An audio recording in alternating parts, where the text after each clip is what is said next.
ကျမတို့ကနေ့စဉ် daily ဘဝမှာလေတစ်ဖက်လူကို challenge ပြန်လုပ်တိုင်းကျမတို့က arrogant ဖြစ်တဲ့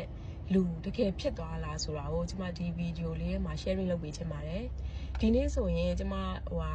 လေစိတ်ကိုလာပို့တာပေါ့နော်လေစိတ်ကိုလာပို့တော့မင်္ဂလာတော့အပေါက်ဘက်ကနေဝင်တယ်လေစိတ်မှာဆိုရင်ကျမတို့ဒီ driving license လေးကိုပေးခဲ့ရတယ်အပေါက်ဝမှာလေဒါကိုယ့်ရဲ့ security အတွက်ပဲပေါ့နော်ပေးခဲ့ရတယ်ဒါပေမဲ့ပေးခဲ့ရတဲ့အချိန်မှာပုံမှန်ဆိုရင်တော့ကျမတို့ဒီအပေါက်ကနေပြန်ထွက်ရင်ပြန်ထွက်တဲ့အခါမှာဒီ driving license လေးကိုပြန်ယူသွားရုံပဲပေါ့ဒါပေမဲ့ဒီနေ့ကကျမက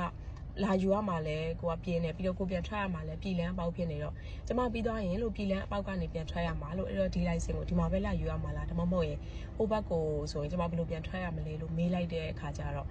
အဲ့ဒီကအမျိုးသမီးတယောက်ရှိတယ်အကိုတယောက်ရှိတယ်ပေါ့နော်သူကပြောအဲ့လိုဆိုရင်လည်း CCTV မှာတစ်ချက်ကြည့်သွားလိုက်တဲ့ကြည့်သွားပြီးတော့ပြန်ထုတ်ပေးလိုက်မယ်ဆိုပြီးတော့သူတခါလည်းထုတ်ပေးသွားတယ်အဓိကကကျွန်မပြောချင်တဲ့ message ကကြတော့လေဒီနေရာမှာကျွန်မဒါမမေးဘဲနဲ့အဲ့လိုမျိုးလေးပေးပြီးတော့သွားလိုက်မယ်ဆိုသိကြတယ်ကျွန်မ time ရော energy ရောဒီ fuel ရောထပ်ကုန်ပြီးတော့ဒီပေါက်မှာလာပြီးတော့ယူရမှာပေါ့နော်ဒါပေမဲ့ကျွန်မ challenge ပြန်လုပ်လိုက်တယ်ဒါပေမဲ့ဒီ challenge ပြန်လုပ်တာကလည်းလေသိကြတယ်ကျွန်မအမျိုးသားမပါလို့ပါလာရင်သူကပြောမှာပဲနင်ကလာယူလိုက်လို့ရတာပဲဘာလို့complaint ထက်တက်နေတာလဲပေါ့နော်လာယူလို့ရတာပဲပြီးပြန်သွားလိုက်ပေါ့ကျမကြတော့အဲ့လိုမဟုတ်ဘူး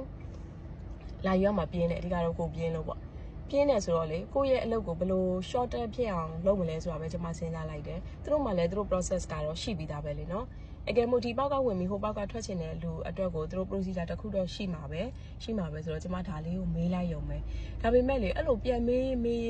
နဲ့လေအရင်တော့ဟိုကြောက်တတ်တော့ငါဆိုဘယ်လိုပြောလဲဆိုရင်ကိုကစိတ်ကြီးဝင်နေတာလား arrogant ဖြစ်တာလားဆိုပြီးတော့ကိုအဲ့လိုမျိုးပြောကြတဲ့လူတွေရှိတယ်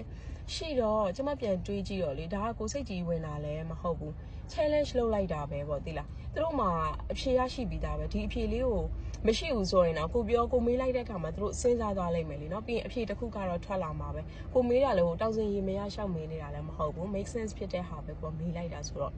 ကိုကတော့ဒီနေ့ဒါလေးမေးလိုက်ရတော့တက်တာပါတယ်ပေါ့နော်အဲ့ဒီတော့ကျမတို့ကလေဟိုသူများပြောသမျှကိုအများနဲ့ yes လုပ်ပြီးတော့ခေါင်းငုပ်ပြီးတော့ okay လုပ်ပေးမယ်ဆိုပြီးတော့အဲ့လိုလုပ်လိုက်စရာတော့မလိုဘူးတချို့အခြေအနေမှာဆိုရင်ကိုကဘာဖြစ်သင့်တယ်ဆိုပြီးတော့စဉ်းစားကြည့်လိုက်တယ်စဉ်းစားကြည့်လိုက်ပြီးတော့မှအဓိကတော့အာမနာစေချင်မှုပေါ့နော်အာနာတာကလေအများနဲ့မကောင်းဘူးအာနာရင်နဲ့ကိုကလေ people pleaser တယောက်ဖြစ်သွားနိုင်တယ် people pleaser ဆိုတာကိုကအရှိမ yes တွေအကုန်လုံးပြောခဲ့တယ်ပြီးတော့မှအနောက်မှာလေအဲ့ဒီမနိုင်မနေကိုအလုပ်တွေလုပ်ချင်တဲ့ကိစ္စတွေရောမလုပ်ချင်တဲ့ကိစ္စတွေရောအကုန်လုံးလုပ်ရမယ်ဆိုဒါကျမတို့အတွက်အဆင်မပြေဘူးဘာအတွက်အဆင်မပြေရလဲဆိုကျမတို့စိတ်ကျန်းမာရေးအတွက်ကိုအဆင်မပြေဘူးအဲ့တော့အလုပ်လုပ်ရတာလဲတူရအောင်ကိုလုပ်တာကိုလည်းပျော်ရအောင်မလုပ်ချင်တာတွေလည်းမလုပ်ရ